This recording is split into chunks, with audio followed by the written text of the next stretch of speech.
നിതിൻ രാജിന്റെ മരണം പ്രതി ഡോക്ടർ റാമിനെ കസ്റ്റഡിയിൽ വിട്ടു. 5 ദിവസത്തേക്കാണ് കസ്റ്റഡിയിൽ വിട്ടത്. സന്തോഷ് ചേരുകയാണ്. സന്തോഷ്, കഴിഞ്ഞ ദിവസമാണ് റീ അറസ്റ്റും അതിനെ തുടർന്ന് പുതിയ അന്വേഷണ സംഘവും ഒക്കെ ഇപ്പോൾ കേസ് കൈകാര്യം ചെയ്യുന്നത്.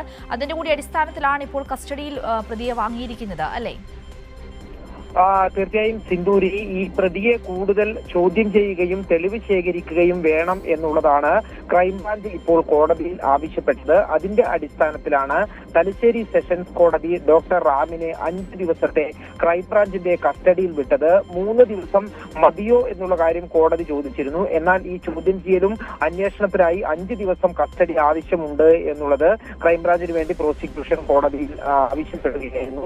ഇതിന്റെ അടിസ്ഥാനത്തിലാണ് ക്രൈംബ്രാഞ്ച് കസ്റ്റഡിയിൽ 5 ദിവസത്തേക്ക് ഡോക്ടർ റാമിനെ വിട്ടിരിക്കുന്നത്. ഇനിയിപ്പോൾ റാമിനെ കോടതിയിൽ നിന്ന് ഹാജരാക്കിയിരുന്നു. ഇവിടെ നിന്നും കസ്റ്റഡിയിൽ ക്രൈംബ്രാഞ്ച് ഓഫീസിലേക്കാണ് കൊണ്ടുപോകുന്നത് എന്നുള്ളതാണ് മനസ്സിലാക്കുന്നത്. ഇപ്പോൾ പുതിയ അന്വേഷണ സംഘമാണ് കേസ് അന്വേഷിക്കുന്നത്. നേരത്തെ 2 അന്വേഷണ സംഘങ്ങൾ കേസ് അന്വേഷിച്ചിരുന്നു. ഈ